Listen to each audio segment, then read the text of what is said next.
الله أكبر. الحمد لله رب العالمين الرحمن الرحيم مالك يوم الدين إياك نعبد وإياك نستعين اهدنا الصراط المستقيم صراط الذين أنعمت عليهم غير المغضوب عليهم ولا الضالين. ومن يقنط منكن لله ورسوله وتعمل صالحا نؤتها أجرها مرتين وأعتدنا لها رزقا كريما. يا نساء النبي لستن كأحد من النساء إن اتقيتن فلا تخضعن بالقول فيطمع الذي في قلبه مرض وقلن قولا معروفا وقرن في بيوتكن ولا تبرجن تبرج الجاهلية الأولى وأقمن الصلاة وآتينا الزكاة وأطعنا الله ورسوله إنما يريد الله ليذهب عنكم الرجس أهل البيت ويطهركم تطهيرا. واذكرن ما يتلى في بيوتكن من آيات الله والحكمة إن الله كان لطيفا خبيرا. إن المسلمين والمسلمات والمؤمنين والمؤمنات والقانتين والقانتات والصادقين والصادقات والصابرين والصابرات والخاشعين والخاشعات والمتصدقين والمتصدقات والصائمين والصائمات والحافظين فروجهم والحافظات والذاكرين الله كثيرا والذاكرات أعد الله لهم مغفرة وأجرا عظيما. وما كان لمؤمن ولا مؤمنة إذا قضى الله ورسوله أمرا أن يكون لهم الخيرة من أمرهم ومن يعص الله ورسوله فقد ضل ضلالا مبينا. وإذ تقول للذي أنعم الله عليه وأنعمت عليه أمسك عليك زوجك واتق الله وتخفي في نفسك ما الله مبديه وتخشى الناس والله أحق أن تخشاه. فلما قضى زيد منها وطرا زوجناكها لكي لا يكون على المؤمنين حرج في أزواج أدعيائهم إذا قضوا منهن وطرا وكان أمر الله مفعولا. ما كان على النبي من حرج فيما فرض الله له سنة الله في الذين خلوا من قبل وكان أمر الله قدرا مقدورا. الذين يبلغون رسالات الله ويخشونه ولا يخشون أحدا إلا الله وكفى بالله حسيبا. ما كان محمد أبا أحد من رجالكم ولكن رسول الله وخاتم النبيين وكان الله بكل شيء عليما. يا أيها الذين آمنوا اذكروا الله ذكرا كثيرا وسبحوه بكرة وأصيلا. هو الذي يصلي عليكم وملائكته ليخرجكم من الظلمات إلى النور وكان بالمؤمنين رحيما. تحيتهم يوم يلقونه سلام وأعد لهم أجرا كريما. يا أيها النبي إنا أرسلناك شاهدا ومبشرا ونذيرا وداعيا إلى الله بإذنه وسراجا منيرا. وبشر المؤمنين بأن لهم من الله فضلا كبيرا ولا تطع الكافرين والمنافقين ودع لهم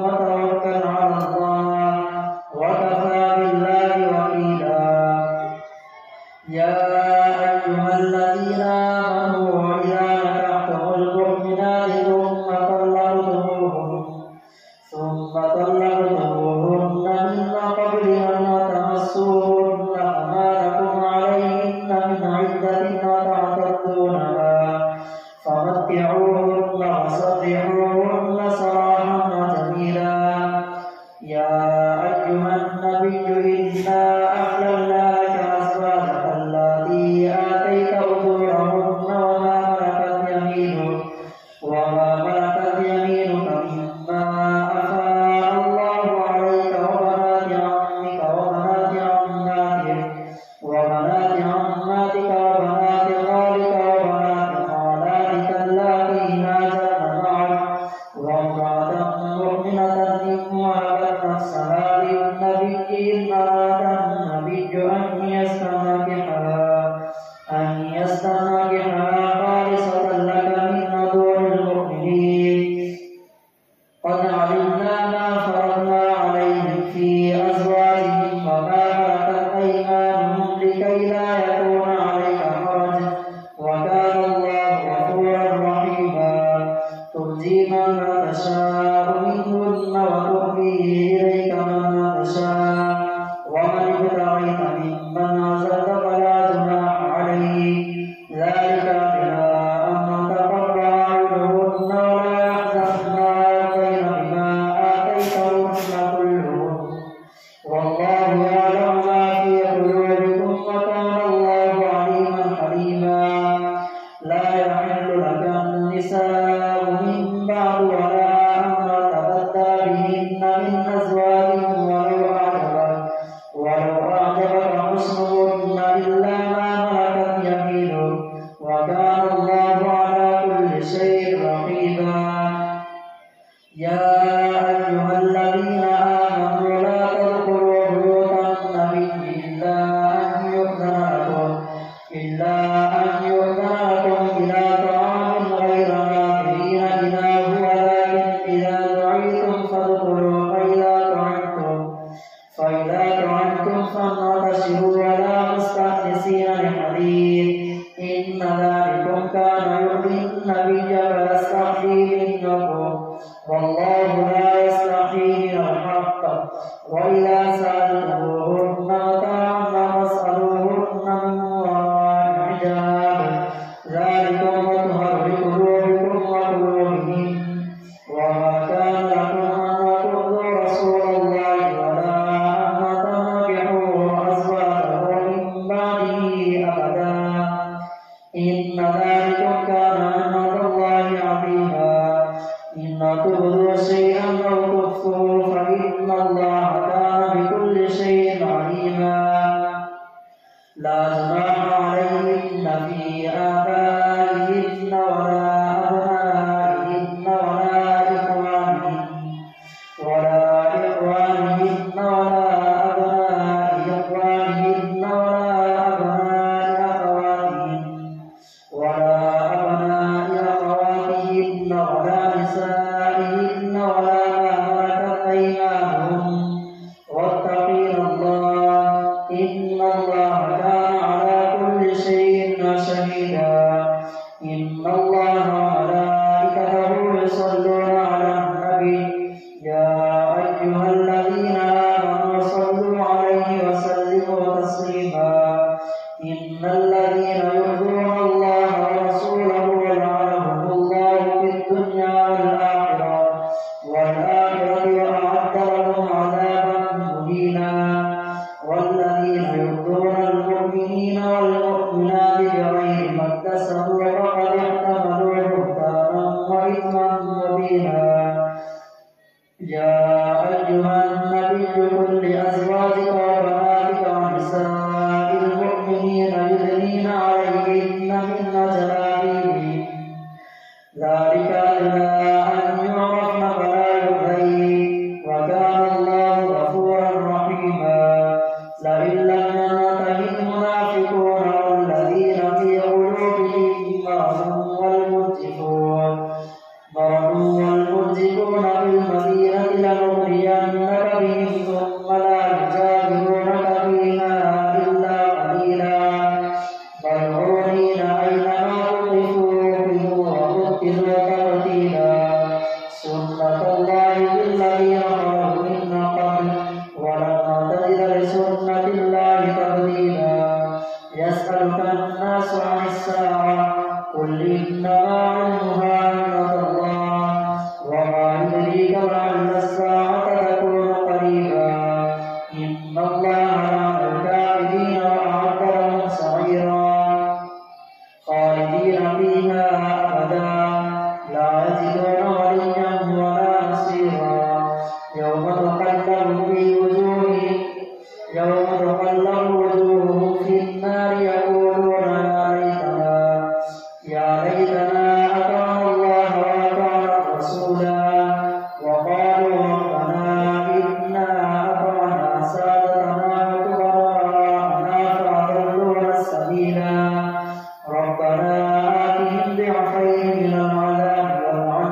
الله أكبر الله أكبر الحمد لله رب العالمين الرحمن الرحيم مالك يوم الدين إياك نعبد وإياك نستعين اهدنا الصراط المستقيم صراط الذين أنعمت عليهم غير المغضوب عليهم ولا الضالين يا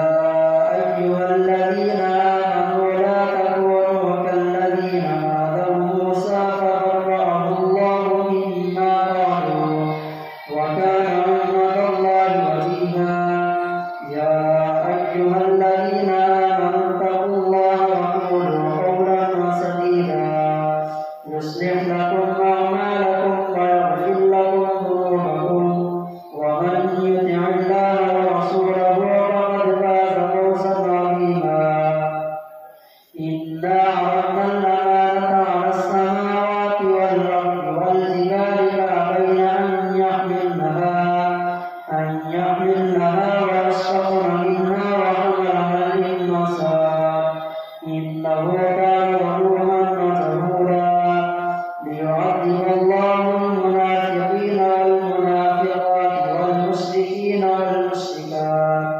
والمشركات ويتوب الله على المؤمنين والمؤمنات وكان الله غفورا رحيما الحمد لله الذي له ما في السماوات وما في الأرض وله الحمد في الآخرة وهو الحكيم الخبير يعلم ما يلج في الأرض وما يخرج منها وما ينزل من السماء وما يعرج فيها وهو الرحيم الغفور وقال الذين كفروا لا تأتينا الساعة قل بلى وربي لتأتينكم عالم الغيب لا يعزب عنه مثقال ذرة ما في السماوات ولا في الأرض ولا أصغر من ذلك ولا أكبر إلا في كتاب مبين ليجزي الذين آمنوا وعملوا الصالحات أولئك لهم مغفرة ورزق كريم والذين سعوا في آياتنا معاجزين أولئك لهم عذاب من رجز أليم ويرى الذين أوتوا العلم الذي أنزل إليك من ربك هو الحق ويهدي إلى صراط العزيز الحميد وقال الذين كفروا هل ندلكم على رجل ينبئكم